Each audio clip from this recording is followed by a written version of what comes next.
Hello दोस्तों, मैं आपका अपने चैनल पे स्वागत करता हूँ। इस वीडियो में हम लोग जो है साझेदारी संलेख क्या होता है उसके बारे में डिस्कस करेंगे। तो साझेदारी संलेख एक प्रकार का डॉक्यूमेंट होता है जिस पे जो है सभी साझेदारों को साझेदारी से संबंधित जो भी नियम होते हैं या जो उनके टर्म कंडीशन होते हैं, सारी चीज़ें इस साझेदारी संलेख में मेंशन होती हैं। साझेदारी संलेख को पार्टनरशिप डीड भी कहते हैं। और जैसे इसमें क्या क्या चीज़ें मेंशन होती हैं तो कुछ पॉइंट्स को यहाँ पे हमने बताया हुआ है। तो पहला है फर्म का नाम एवं पता।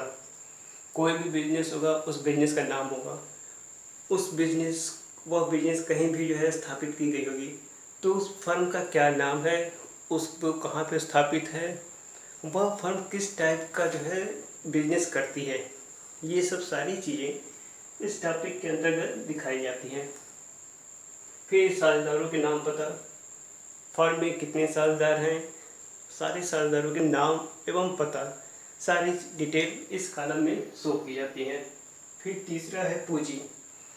साझेदार कितना पूंजी लेके आता है फर्म में, तो हर साझेदारों की कितनी कितनी पूंजी होती है और पूंजी वो स्थायी पूंजी होती है या फिर परिवर्तनशील पूंजी, ये डिसीजन सारे पार्टनर्स वहाँ पे बैठ के डिस्कस करते हैं कि इसको हम लोग स्थायी पूंजी में लेके चलेंगे, फिक्स्ड कैपिटल लेके चलेंगे या फ्लक्चुएटिंग कैपिटल लेके चलेंगे।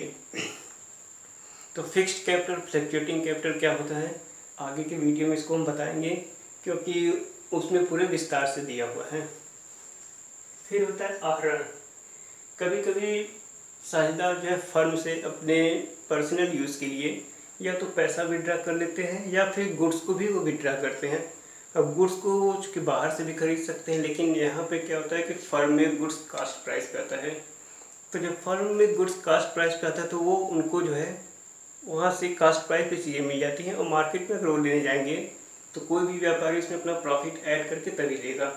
तो इसलिए जो है पार्टनर्स जो है आहरण करते हैं। तो आहरण पे ब्याज लगेगा या नहीं लगेगा, तो ये सब सारी चीज़ें, या फिर लगेगा तो कितने % लगेगा, क्या आहरण पे ब्याज का दर होगा, वो सब सारी चीज़ें इस आहरण कॉलम में दिखाई जाती हैं। फिर नेक्स्ट है लाभ और हानि। हर इंसान जो है लाभ हानि के लिए ही काम करता है, प्रॉफिट के लिए काम करता है। ये अलग बात है कि उसको उस प्रोसेस में लाभ और हानि दोनों चीज़ें हो सकती हैं। तो जो पार्टनर्स हैं वो पार्टनर बिजनेस कर रहे हैं तो उसमें जो प्रॉफिट या लॉस होगा तो उस प्रॉफिट लॉस को किस रेशियो में डिस्ट्रीब्यूट करेंगे, वो अपने कैपिटल रेशियो में करेंगे या फिर जो है किसी अदर अनुपात में या फिर किसी फ्रैक्शन में। तो ये सब सारी चीज़ें इस लाभ और हानि के कॉलम में शो की रहती हैं। फिर तीसरा होता है ऋण।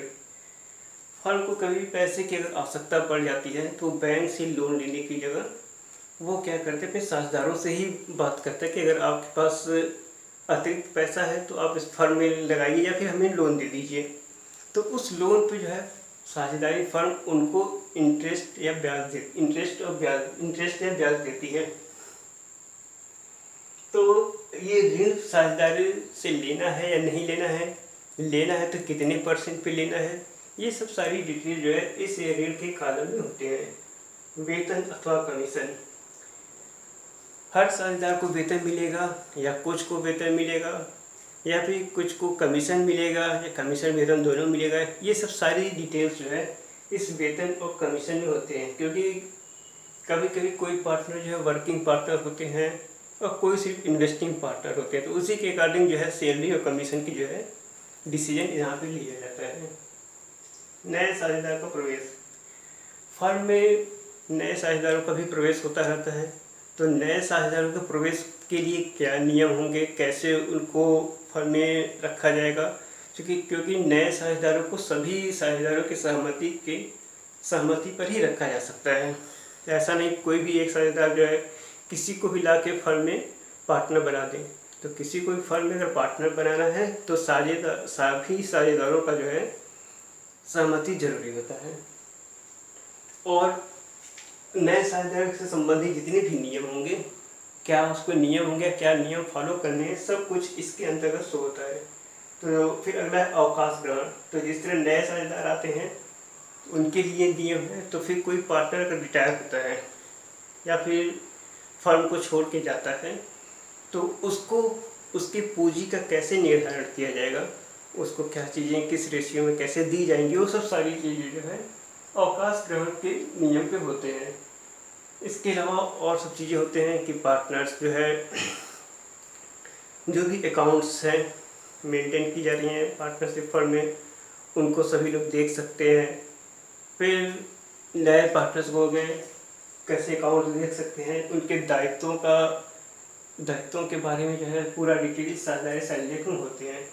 तो इसके अलावा और भी कई चीज़ें हैं जो कि आपके बुक्स में दी हुई हैं, तो आप वहाँ से पढ़ सकते हैं।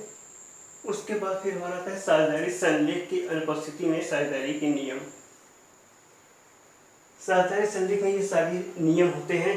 अगर मान लीजिए कि साझेदारी संलेख में जो है हमने किसी नियम का नहीं यूज़ किया है, फिर किसी नियम को लगाना भूल गए, तो उस कंडीशन में फिर क्या होगा।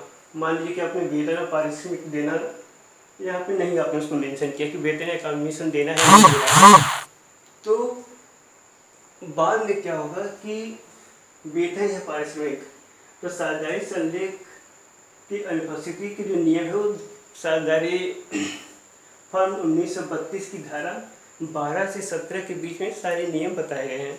तो यहाँ पे और भी बहुत ज़्यादा ऐसे नियम हैं, लेकिन जो हमारे न्यूमेरिकल क्वेश्चन हैं उनको सॉल्व करने के लिए ये सब सारे नियम बहुत ज़रूरी हैं, क्योंकि ये सब नियम आके आपके क्वेश्चन में आएंगे। तो इसमें सबसे पहले आता है वेतन या पारिश्रमिक। तो अगर साझेदारी संलेख में वेतन और पारिश्रमिक के बारे में कुछ भी नहीं बताया गया है, तब यहाँ पार्टनर्स को जो है वेतन या कमीशन नहीं दिया जाएगा या नहीं मिलेगा। तो इसलिए वेतन कमीशन का नियम जो है यहाँ पे पहले से बता देना चाहिए कि लेना है या नहीं लेना है। अगर आपने नहीं यहाँ पे लिखा है तो फिर वेतन और कमीशन आपको यहाँ पे आपको नहीं मिलेगा। फिर पूंजी एवं आहरण का ब्याज। पूंजी पे ब्याज लेना है तो कितने % लेना है, तो वो सब सारे डिसीजन यहाँ पे होते हैं। तो अगर यहाँ पे आपने नहीं किया तो पूंजी पर ब्याज जो है पार्टनर्स को नहीं मिलेगा। अगर पार्टनर्स को पूंजी पर ब्याज दिया जाता है तो अगर प्रॉफिट होगा तभी पूंजी पर ब्याज दिया जाएगा। अगर फर्म को प्रॉफिट नहीं है तो पूंजी पर ब्याज नहीं दिया जाएगा। इसी तरह आहरण पर ब्याज, अगर यहाँ आहरण पर ब्याज के बारे में कोई मेंशन नहीं किया गया है तो पार्टनर्स को जो है आहरण पर ब्याज भी नहीं मिलेगा। फिर लाभ हानि अनुपात। हमने बिजनेस स्टार्ट कर लिया लेकिन लाभ हानि अनुपात के बारे में कोई डिस्कशन नहीं हुआ कि किस रेशियो में प्रॉफिट डिस्ट्रीब्यूट किया जाएगा। तो उस कंडीशन में पार्टनर्स, चाहे एक पार्टनर 5 लाख रुपये लगाए, दूसरा 1 लाख लगाया हो या तीसरा 10 लाख लगाया हो, फिर यहाँ पे जो है सभी पार्टनर्स को प्रॉफिट इक्वली डिस्ट्रीब्यूट होगा, यानी बराबर बांटा जाएगा। फिर यहाँ पे ये कोई नहीं कह सकता पार्टनर कि हमने ज़्यादा पैसा लगाया तो हमको ज़्यादा प्रॉफिट चाहिए, तो यहाँ पे इसलिए इसका जो है निर्धारण यहीं पे कर लेना चाहिए। फिर होता है ऋण पर ब्याज। जैसे यहाँ पे बोला गया कि पार्टनर से भी फर्म ऋण लेता है तो उस पर ब्याज, तो ब्याज के लिए यहाँ पे डिस्कशन पहले हो जाना चाहिए। अगर नहीं होता है तो कोई भी पार्टनर अगर लोन देता है फर्म को तो वहाँ पे उसे 6% से ज़्यादा 6% से ज़्यादा ब्याज नहीं मिलेगा। तो ये हमारा साझेदारी संलेख था, और साझेदारी संलेख की अनुपस्थिति में क्या नियम होते हैं, इसमें और भी नियम हैं, ये बुक में आपके दिए हुए हैं ढेर सारे नियम। लेकिन यहाँ पे जो हमारे क्वेश्चन को सॉल्व करने के लिए जो महत्वपूर्ण नियम हैं उनके बारे में हमने बता दिया है, और उम्मीद करते हैं कि वीडियो आपको पसंद आएगा। तो हमारे चैनल को सब्सक्राइब करिए, लाइक करिए, और कमेंट्स बॉक्स में कमेंट्स ज़रूर लिखिएगा, क्योंकि आपके कमेंट्स के ही माध्यम से हम अपने वीडियो को और अच्छा और बेहतर बनाने का कोशिश करेंगे। धन्यवाद।